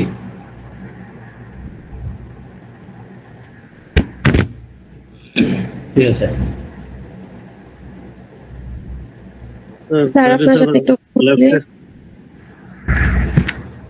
জি আমাদের কামাল ভাই হাত তুলেছেন। জি আমাদের তাহলে স্যার ল্যাপটপটা নিয়ে ফেলতে হবে স্যার, ওটা স্যার আছে নাইলে তো। হ্যাঁ, ল্যাপটপ স্যার ল্যাপটপ আমাদের একটা দরকার পড়ছে, তাহলে বিভিন্ন রুব্রিক এগুলো ইয়ে করার জন্য। আধুনিক যুগ তো, আপনি যদি বিমানে মানে আগে হেঁটে যেতে 6 মাস সময় নিয়ে, অথবা এই যে ঘোড়ায় যেতে অনেক মাস সময় নিয়ে আপনার সৌদি আরব যেতে হতো, মক্কা যেতে হতো। এখন কিন্তু কয়েক ঘন্টার ব্যবধানে বিমানে চলে যেতে পারেন। তো তাহলে আপনি হাতের কাছে বিমান পাইলে আপনার কি হাঁটার প্রয়োজন আছে? নাই স্যার। আপনি রেপার্টরিতে এত দ্রুত পার্থক্য করা, এটাকে প্রমিনেন্স করা, এটাকে আপনার ইন্টেন্সিটি বাড়ানো কমানো, এটা হার্ড কপিতে সম্ভব? অসম্ভব এটা। জি আরেকটা প্রশ্ন স্যার। জি কামালউদ্দিন ভাই। জি স্যার, আপনার স্যার সামনে কি স্যার অ্যানাটমি ফিজিওলজি সম্পর্কে ক্লাস দেওয়া যাবে না স্যার? আচ্ছা, কামালউদ্দিন তো দুইজন, একজন হচ্ছে ভোলা, একজন হচ্ছে কোথায় জানো, চট্টগ্রাম। জি জি জি, ভোলা থেকে, ভোলা থেকে কামালউদ্দিন ভাই। জি বলেন স্যার। ওই যে মানে বলছিলাম যে কালকে তো বলছিলেন যে কথা বলবেন, তো আর তো বলেন না, এখন কি করবেন এই বিষয়ে? এখন স্ক্যাবিস্তা স্ক্যাবিস অথবা এটা একজিমার মতোই দেখি আর কি আমরা, কাল হয়ে গেছে, তারপরে আপনার রস ধরে পুজাছে। একজিমা তো সহজে ভালো হয় না, সময় লাগে। হ্যাঁ, স্ক্যাবিস যদি দ্রুত ভালো হয়, কিন্তু একজিমা সহজে ভালো হতে চায় না। যাই হোক, মাঝখানেও জ্বর যাচ্ছিল না, তো পালসিটিলা সুনির্বাচিত সুনির্দিষ্ট। তো আপনারা যারা এই কেসটা দেখেছেন, একটু বলতে চাই, পালসিটিলা সুনির্বাচিত হওয়ার পরেও জ্বরটা ভালো হচ্ছিল না, আপ ডাউন করতেছিল, কমে বাড়ে। যখনই সালফার দিলাম বাস চলে গেছে। এখন সালফার দেওয়া তো জ্বর চলে গেছে, বাট তার স্ক্যাবিসটা বেড়ে গেছে, স্কিন ডিজিজটা বেড়ে গেছে। তো এই ক্ষেত্রে কতদিন হয়েছে? আজকে 17 দিন মতো হয়েছে স্যার। হ্যাঁ, স্ক্যাবিস, এই স্কিন ডিজিজ আমি একটু দেখাই, তাহলে আমাদের বুঝতে সুবিধা হবে।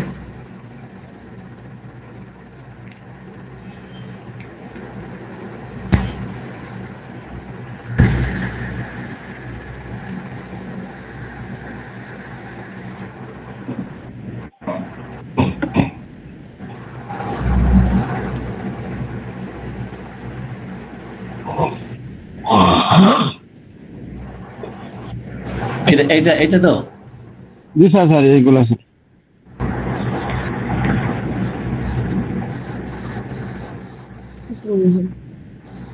হ্যাঁ, এটা একজিমা। জি জি,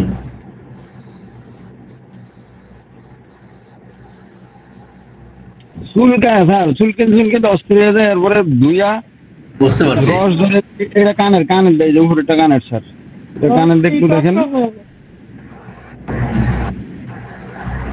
জি দেখছি, বুঝতে পারছি। জি এটা দ্রুত ভালো হবে না, একটু সময় লাগবে, বুঝছেন? এটা সময় লাগবে। আহ, এখন আমরা দিচ্ছিলাম হলো সালফার। জি স্যার। এখন গরম পানি, ঠান্ডা পানি গোসল করলে বলছিলাম যে ঠান্ডা দিয়ে দেখেন কেমন লাগে। গরম ইয়ে করে না স্যার, ঠান্ডাই তার ভালো লাগে। ঠান্ডা দিতে ভালো লাগে। খালি গায়ে থাকে ফ্যান, ফুল স্পিডে ফ্যান না চাললে পিপাসা তারপরে পিপাসা কম স্যার, একদম কম। পিপাসা একেবারে সামান্য পরিমাণ পানি খায় আর কি, যেটা না হইলে নয়। যেহেতু সালফার দেওয়া হচ্ছে, আমরা পালসিটিলা তার কিন্তু ধাতুগত মেডিসিন হিসেবে সিলেকশন করেছিলাম। গরম লাগে, ঠান্ডা দিলে ভালো লাগে। পালসিটিলার অনুপূরক ওষুধ হচ্ছে সালফার। তো সালফার যখনই দেওয়া হয়েছে তখন কাজ করছে, এখন আপনি পালসিটিলা আবারও দিতে পারেন, কারণ পালসিটিলা পরে দিলে ভালো কাজ করবে, বুঝছেন? পালসিটিলার অনুপূরক ওষুধ একটু দেখুন। এখন কিন্তু স্যার ওই চুলকানের পরে গন্ধ বের হয় কিন্তু অনেক, আগে এরকম গন্ধ বের হয়েছে। আচ্ছা দেখতেছি, দাঁড়ান একটু দেখি। কোড অ্যাপ্লিকেশন অ্যাপ্লিকেশন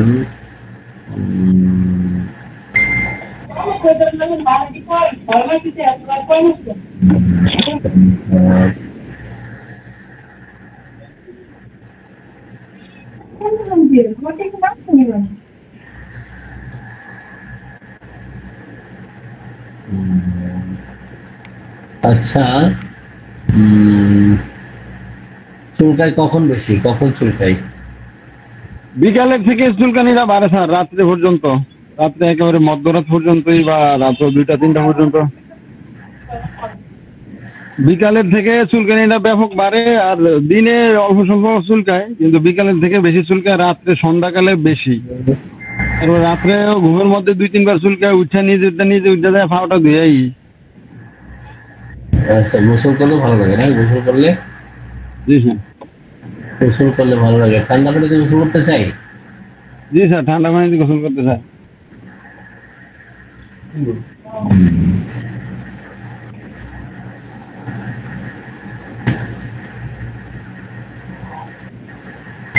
পিপাসা শান্তশিষ্ট না? শান্তশিষ্টরা ওইরকম না, কারণ হলো ওই একটু ঝামেলা করে, তারপরে আদর করলে আর কি একটু ঝামেলা করে।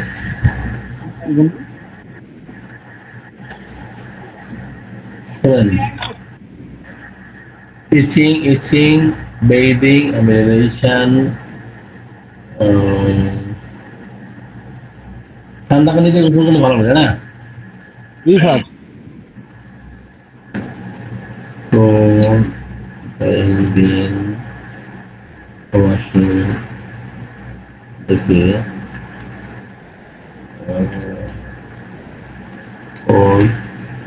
ঠান্ডা পানিতে গোসল করতে চাই, তাই না? জি। পিপাসা একদম কম।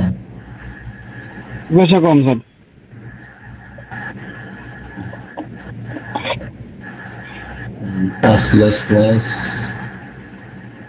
Restlessness, আর পালসের পরে সালিশা আসতে পারে। হ্যাঁ, কারণ পালসের টনিক হচ্ছে সালিশা। তো আনকাভারিং রাখতে চাই নাকি? জি স্যার। গায়ে ওটা তাছাড়া আনকাভারিং এমএল,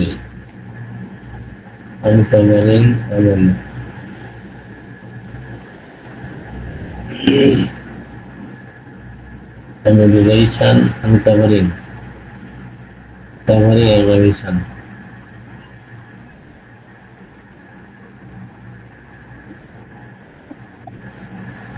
Aggravation intolerance. Okay. পালসে দিলে হবে, বুঝছেন? একটু পালসের পরে আবার সালিশা আসবে। সালিশা না দিলে এই সমস্যা যাবে না মনে হচ্ছে। কোনো ওষুধ আসতে পারে, পালসের পর ক্যালিসালও হতে পারে। পালসে আবার দেন, যেহেতু অ্যান্টি মাইজমেটিক মেডিসিন দেওয়া হয়েছে, আমি স্ক্রিনে শেয়ার করেছি, দেখতে পাচ্ছেন?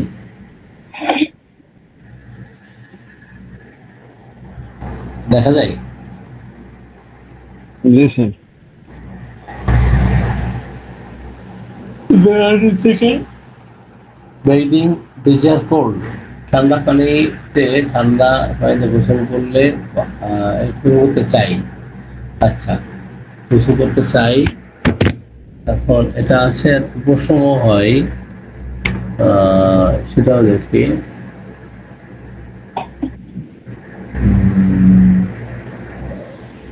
কোল্ড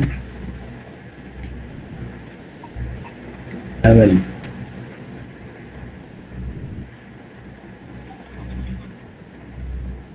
ঠান্ডা বাতাসে গেলে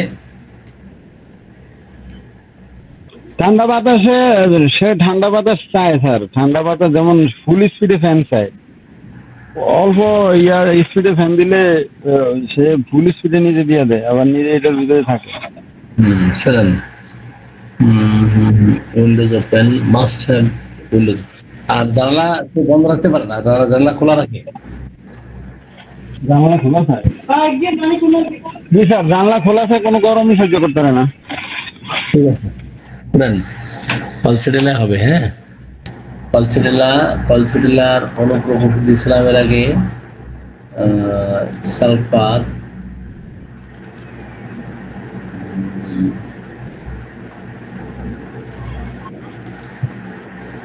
স্যালিসা, এরপরে ক্যালিসাল। হ্যাঁ, পালসের পরে ক্যালিসাল হতে পারে। ঠিক আছে, ক্যালিসাল দিলে এই চলে যাবে। যেহেতু গরম কাতে তো, যদি শীত কাতের হতো তাহলে এই হতো, স্যালিসা হতো। গরম কাতে তো ক্যালিসাল হবে। ক্যালিসাল স্যার, ক্যালিসাল ব্র্যাকেটে রাখেন। ঠিক আছে, ওইদিকে একটু চার্জারটা লাগিয়ে দেন, চার্জ করে গেছে একটু।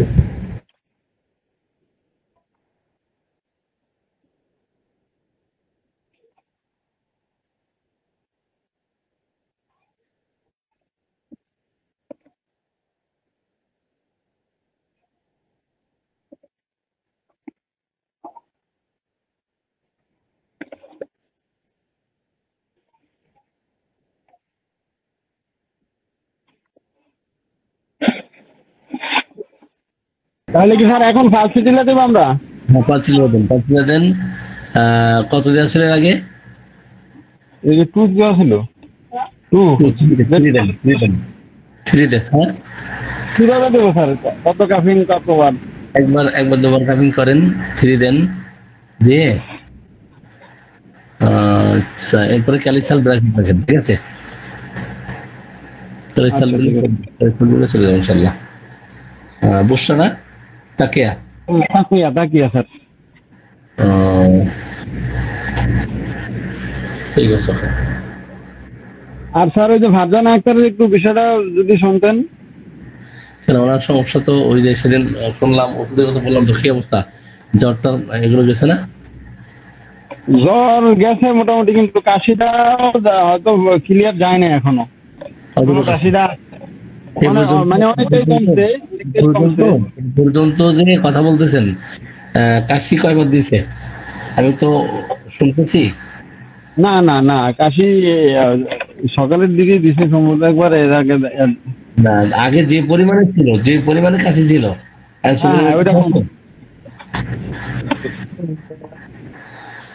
হ্যালো, কাশতে কাশতে প্রস্তাব বের হয়ে যাচ্ছিল, তাই না? জি স্যার, জি। এখন তো ওগুলো কমে গেছে। সর্বশেষ কি ছিল ওষুধ? না, সুজার পরে আর খাওয়াই নেই কিছু।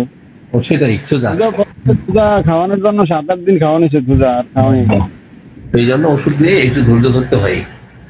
ঠিক আছে, আল্লাহ ভরসা। এখন ওই যে ওনার বাম স্তনের নিচে স্যার ওই যে একটু ফুলাটা কমতেছে না, ওই যে চোজাতে যাবে এটা।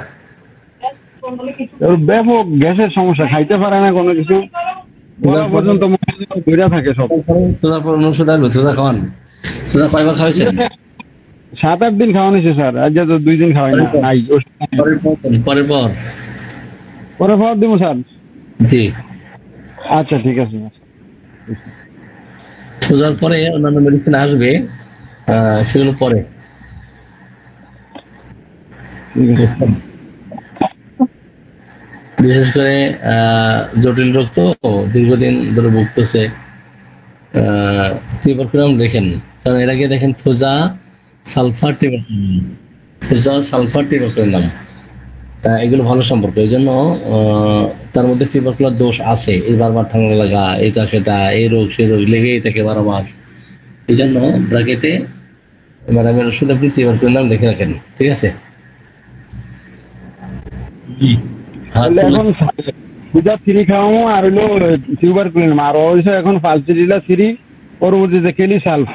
ক্যালিসাল ব্র্যাকেট রাখেন, মেয়ের ক্যালিসাল ব্র্যাকেট রাখেন, আর ম্যাডামের থোজা পরের পর, আর টিউবারকুলাম ব্র্যাকেট রাখেন। জি, ওকে, ঠিক আছে। আচ্ছা। এরপরে হ্যাঁ, আপনি হাত নামান। মুসলিমা, জি। আসসালামু আলাইকুম স্যার। স্যার জি। স্যার, ইফরাদের গত 2 সপ্তাহ আগে জ্বর আসছিল, পরে